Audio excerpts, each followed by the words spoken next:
안녕하세요. 한균수 매니저입니다. 오늘 제가 원래 제약바이오를 하려고 준비를 해놨는데 급하게 이제 반도체 얘기를 꼭 해야 될 것 같아서 하고 넘어가겠습니다. 삼성전자가 이제 엔비디아한테 이제 8나노 GPU 칩 수주를 받았는데요. 그거 관련해서 오늘 삼성전자 그리고 하이닉스가 또 이제 강한 상승이 있었고 관련주들이 또 어제 오늘 이틀 연속으로 반도체 소부장 종목들이 강하게 올라오고 있는데 밸류에이션 재평가 이제 받는 것 같습니다. 중요한 건 뭐냐면 반도체 소부장 안에 있는 종목 10개를 랜덤으로 꼽아놓고 봤을 때 10개 중에 7, 8개가 좋습니다. 실적도 원래 좋고 그 안에서 뭐가 더 좋은지를 찾는 거지 좋은지 안 좋은지를 가르는 건 사실 많은 노력이 필요 없습니다. 대부분 다 좋기 때문에. 누가 좀 더 위에 있는지 보면 될 정도로 업종 자체가 숫자도 잘 나오고 구조도 너무 좋기 때문에 반도체 그런 얘기를 많이 했었던 건데 이번에 이제 GPU 얘기를 조금 해보도록 하겠습니다. 아까 무료 방송에서도 조금 했는데 이제 좀 이해하시기 편하실 수 있도록 제가 구조에 대한 설명을 조금 해보고 그리고 어떤 종목이 또 수혜를 볼 수 있나 제가 그 틀을 한번 말씀을 드려보도록 하겠습니다. 네. 그림을 한 3개, 4개 정도만 쓰면 됩니다. 다른 거는 별로 필요 없기 때문에 이제 오늘 나온 내용입니다. 삼성전자가 여기 엔비디아의 차세대 GPU 생산을 맡는다. GPU가 여기서 핵심 포인트죠. 오늘 이제 두 가지를 얘기해야 되는 게 첫 번째고 그리고 두 번째는 CNBC에서 이제 보도가 있었습니다. 삼성전자 목표가 7만 원. 목표가가 7만 원이 나왔어요. CNBC에서 보도를 했는데 여기 있는 해외, 우리나라 말고 외국에 있는 애널리스트가 최고가로 본 게 8만 2천 원까지 왔습니다. 목표가를. 이 두 가지를 이제 먼저 말씀을 드릴게요. 어떤 이유 때문에 목표가를 이렇게 높게 봤는지랑 그리고 엔비디아가 갖는 이제 의미를 한번 이제 보시게 될 텐데요.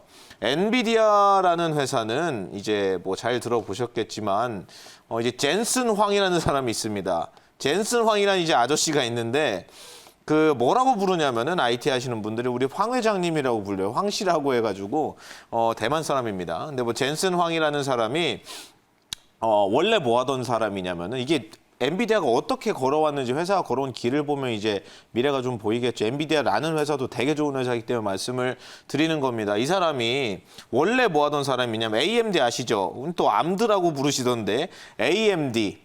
최근에 이제 리사수가 이제 완전히 슈퍼캐리하고 있는 AMD에서 CPU 있죠. CPU 개발하던 엔지니어입니다. 원래 젠슨 황이라는 사람이. 이거 하다가 나와서 차린 회사가 엔비디아예요. 근데 엔비디아가 아시겠지만 뭘 하고 있죠 지금? 엔비디아는 GPU를 하고 있죠. 여기 써있다시피 GPU. 인텔이랑 AMD가 포커스를 맞춘 거는 CPU입니다.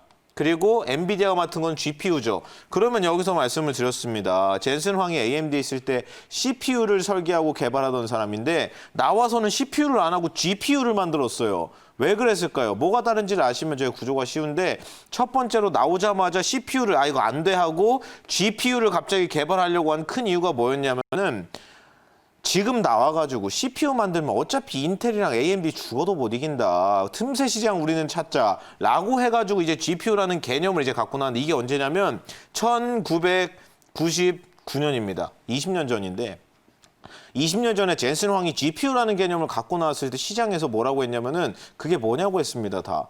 GPU라는 개념 자체가 없을 때예요. GPU가 이제 그래픽 카드 얘기하는 거죠. 저런 개념 자체가 없을 때입니다. 저게 이제 만들면서 무슨 그림을 봤냐면 나중에 컴퓨터가 이제 고사양화되고 사람들이 뭐 게임을 하거나 동영상을 볼 때 4K, 8K 볼 거고 게임 같은 경우에도 완전 고화질 게임. 이게 게임인지 아니면 지금 현실인지 구분이 안 될 정도의 그래픽이 지금 구현이 되고 있잖아요. 그 그림을 본 겁니다. 나중에 이제 게임 시장이라든지 고화질 시장이라든지 이렇게 크면 이런 시장이 크면은 이거 CPU로 감당이 안 된다 이거. 그래서 GPU를 여기다가 갖다 붙이는 걸로 서브로 한번 팔아보자. 그래서 결국에는 생각한 개념이 보조입니다. 보조. CPU의 보조로 만든 거예요. GPU는. CPU 혼자서 이제 프로세스로 안 되는 그런 이제 뭐 예를 들면 완전 초고사양 화질이라든지 고사양 게임을 커버하려고 GPU를 보조 칩의 성격으로 갖다 붙여서 끼워 넣기 해서 팔려고 한 거거든요. 원래는 그런 식으로 만든 거고. 지금 같은 경우에 실제로 젠슨 황의 생각처럼 진짜 고사양 게임 매출이 엄청나게 많이 나오고 앞으로 이제 더 고화질 동영상도 많이 나오고 결국에는 CPU 성능으로 커버가 안 되는 수준에 왔습니다. 결국에 시장을 잘 맞춘 거죠, 이 젠슨 황이. 그래서 지금 엔비디아가 전체 매출의 반 이상이 게임용 칩에서 나옵니다. 게임용 GPU에서. 실제로 자기 생각이 다 맞았던 거죠. 근데 여기서 이제 궁금한 게 생기는 겁니다. 이 사람은 언제까지 우리가 서브만 하냐, 우리 CPU 한번 이겨볼 수 있지 않을까라고 생각해가지고 지금 원래 GPU라고 했죠. GPU를 만듭니다. 이게 뭐냐면 GPU는 이제 그래픽 카드를 얘기하는 건데 앞에 GP가 뭐냐면은 일반 사용 목적. 그냥 CPU 서브만 하는 게 아니라 CPU를 한번 대체해보자. 그래서 일반 사용 목적으로 GPU를 만들어 보자고 해서 GPU를 만들었는데 이게 성능이 지금 미쳤습니다. 미쳤어요. 제가 또 이제 아까 무한에서 얘기했는데 그게 뭐였냐면은 이미지넷이라는 게 있습니다. 이미지넷이라는 게 뭐냐면은 전 세계에서 인공지능 다 아시죠? AI 연산 능력 대회를 열어요. 매년 대회를 열는데 제가 확인해 보니까 1년에 한 400개 정도 팀이 이제 400개 정도 팀이 여기에 참가를 하죠. 이미지넷에.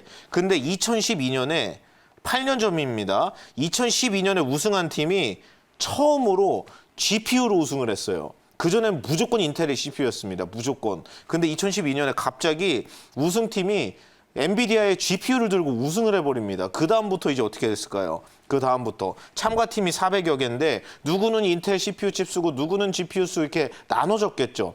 2012년에 우승하고 나서 대부분의 이제 참가팀들이 CPU를 안 쓰고 엔비디아의 GPU를 쓰기 시작하더니 지금은 대회에 참가하는 모든 팀이 단 한 개 팀도 안 빼놓고 다 GPU 씁니다. 다. 왜 인공지능에는 또 이게 GPU를 쓰냐면은 예를 들어서 이런 말씀을 드렸습니다. 이게 이제 CPU랑 GPU의 가장 큰 차이가 뭐냐 이거를 많이 물어보시던데 코어의 차이입니다. 코어. 예를 들면 쉽게 설명해드리면 코어가 사람이라고 생각을 해보겠습니다. CPU에는 코어가 많이 안 들어가요. CPU에는 뭐 4개, 8개, 2개 뭐 이런 거 들어보셨을 겁니다. 예를 들어서 인텔 센트리노 모바일 어쩌고 얘기하면서 듀얼 프로세서 이런 거 들어보셨죠. 그 듀얼 프로세서가 코어가 2개라는 겁니다. 그게 듀얼 프로세서예요. 그래서 뭐 예를 들어 옥타 코어라든지 뭐 쿼드 코어라든지 이런 거 들어보셨는지 모르겠는데 쿼드 코어가 4개 달렸다는 얘기하는 겁니다. 코어가. 다시 말해서 일을 하는 사람이 4명인데 4명이 똑똑한 거예요. 엄청나게 똑똑하고 빠른 거. 근데 GPU는 어떻게 하냐면 평범한 사람 몇천 명이 일하는 겁니다. 이런 식으로. 평범한 사람 1000명이 일하는 게 GPU라면 엄청 똑똑한 천재 4명이 일하는 게 CPU입니다. 그럼 어떤 연산을 하냐에 따라서 이제 메리트가 조금씩 달라져요. 예를 들면 인공지능이나 빅데이터 분석을 할 때는 엄청나게 많은 양의 데이터를 분석해야 되죠. 그러면 CPU로 하면 안 됩니다. 그게 너무 오래 걸려요. 그러니까 GPU를 쓰는 겁니다. 예를 들면서 고사양 게임의 경우 이제 픽셀을 쪼개가지고 거기다 이제 뭐 빛을 쏴주든지 연산을 해줘야겠죠. 그러면 CPU가 하면은 버벅거립니다. 쉽게 말하면 고사양 화질 또는 고사양 게임을 CPU만 성능이 좋은 걸로 하는데 그 GPU가 안 좋은 걸 쓰면은 버벅거려요. 쉽게 말하면 깨집니다. 그 GPU가 꼭 필요한 거고 GPU가 인공지능이라든지 사물 인터넷 쪽으로 봤을 때는 GPU가 더 좋은 겁니다. 지금 지금 엔비디아 얘기하다가 길어졌는데 결론적으로 지금 삼성전자가 위탁받은 거는 뭐냐면 차세대 GPU 이게 지금 RTX 30이라고 해서 이번에 받은 시리즈가 이건데 이것 때문에 이제 향후에 추가로 발생될 걸로 예측되는 매출이 한 20억 달러 정도 삼성 파운드리 한 20억 달러 정도 추가로 매출이 발생할 걸로 보는데 참고로 삼성 파운드리 작년 연매출이 얼마였는 줄 아십니까? 2019년에 11조였어요. 그러니까 엄청 큰 사이즈인 겁니다. 이게 지금. 작년 연간 매출이 11조인데 이번에 나온 엔비디아 수준으로만 20억 달러 이상 찍힙니다. 그 말은 다시 말해서 지금 하나로 봤을 때 2조 4천억 정도 찍힌다는 거죠. 여기에다 더하면 작년 연매출이 한 15%가 수주 하나로 끝난 겁니다. 대단한 거죠. 지금 원래는 엔비디아도 칩 라인업이 많겠죠. 고가 라인, 중가 라인, 저가 라인 있을 텐데 저가 라인은 삼성 파운드리한테 많이 주고 중가나 고가 라인은 다 TSMC입니다. 안 줘요 삼성 파운드리한테. 근데 이번에는 저가 라인이 아니라는 데 의미가 있는 겁니다. 그래서 이번에 의미가 좀 큰 거고 제가 이 얘기 해야 되는데 시간이 없을 것 같아서 그냥 뒤로 넘기도록 하겠습니다. 지금 여기 보시면 TSMC 1등 보이시죠? 2등이 삼성 파운드리, 3등이 글로벌 파운드리, 4등 UMC, 5등 SMIC 이렇게 들어가는데 상위 탑 5만 보겠습니다. TSMC는 우리가 알고 있는 그 대만에 있는 전 세계에서 가장 큰 파운드리 회사 삼성전자 시가총액 이미 뛰어넘었습니다. 파운드리밖에 안 하는데. 삼성은 우리가 알고 있는 뭐 다 하잖아요. 핸드폰도 만들고 뭐 가전도 하고 5G 통신 장비도 하고 거기다 이제 하만카돈에서 전장 사업도 하죠. 파운드리도 뭐 다 하는데 그리고 전 세계 1등인 분야가 그렇게 많은데 TSMC는 파운드리 하나밖에 안 합니다. 근데 시가총액으로 삼성이 TSMC를 못 이겨요. 지금.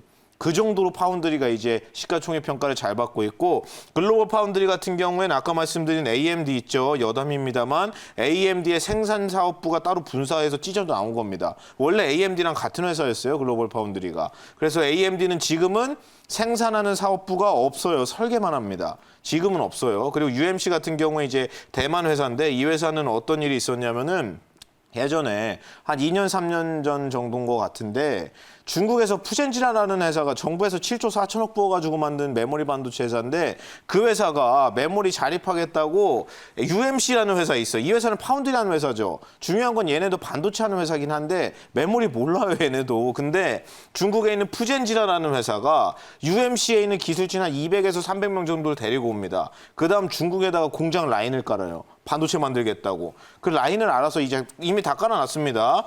이제 양산을 하겠다고 발표하고 보니까 트럼프 대통령이 뭐라고 했습니까?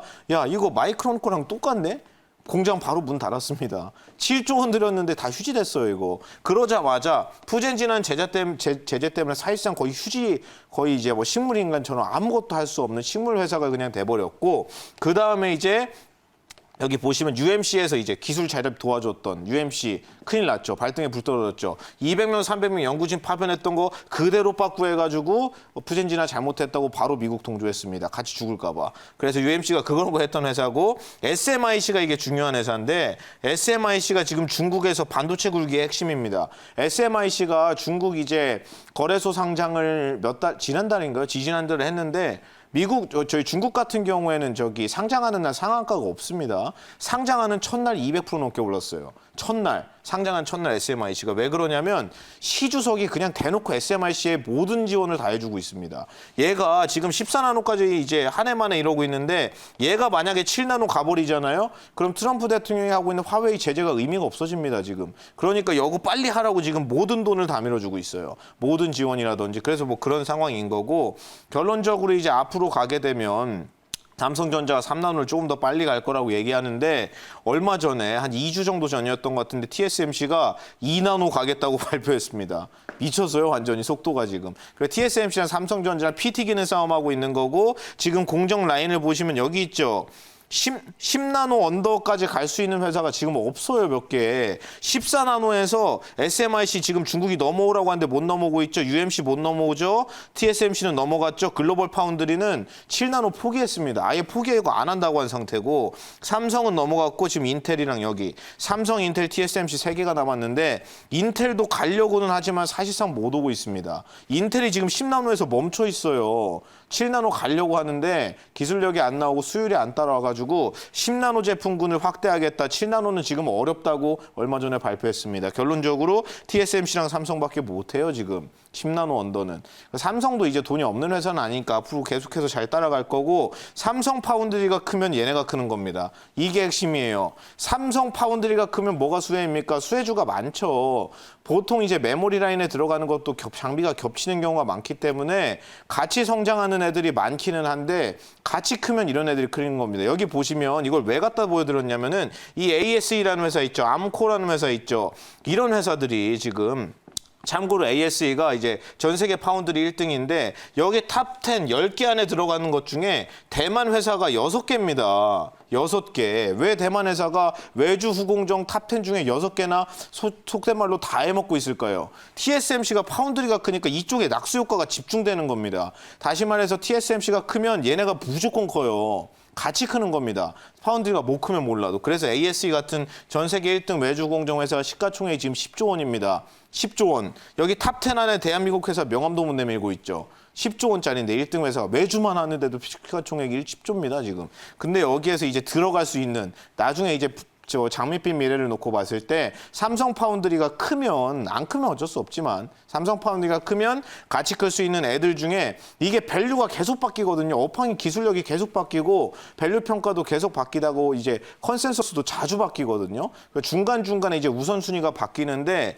지금 여기 있는 우선순위 중에 제가 봤을 때 제 개인적인 생각입니다. 투자 판단에 참고만 하시면 됩니다. 얘가 1번이에요. 얘가 가장 최근 데이터 기준으로 얘가 밸류가 제일 좋습니다. 얘가 제일 좋고 그 다음에 얘 정도. 그리고 네페스는 지금 구조가 보니까 물론 좋은 종목인데 우선순위가 조금 뒤로 밀렸습니다. 왜냐하면 얘가 핸드폰 비중이 좀 높아가지고 코로나 직격탄 한번 맞았어요. 그래서 단기 실적이 잘 나오기가 어렵습니다. 그리고 이쪽은 이제 물론 좋은 종목이고 내년 전망도 아주 좋지만 얘는 우선순위를 조금 밀어두고 지금은 이제 하나마이크론이랑 LB세미콘 정도면 되지 않을까 이렇게 놓고 보면 되고 테스나 같은 경우에는 구조가 조금 다른데 제가 시간이 없어가지고 그것까지 설명을 못 드리고 여튼 우선순위를 말씀드리면 얘 1번, 얘 2번, 얘 3번 정도입니다. 이 정도면 이제 설명이 딱 끝난 것 같아요. 그 시간도 이제 충분하게 다 썼고 그리고 이제 추가적으로 궁금하신 게 있으면 내일 장 끝나고 3시 40분에 장 끝나자마자 무료 방송이 하나 더 있습니다. 반도체 얘기는 또 최근에 많이 했으니까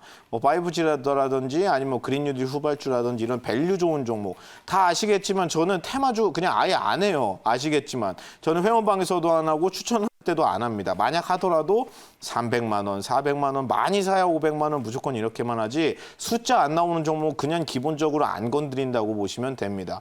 왜 그렇게 하냐면 그렇게 해도 수익 내는 게 어렵지 않기 때문입니다. 굳이 할 필요가 없어서. 그러니까 내일 그런 종목들도 말씀을 드릴 테니까 내일 장 끝나고 오후 3시 40분까지 이제 방송으로 오시면 되겠습니다. 오늘 제가 준비한 순서는 여기까지입니다.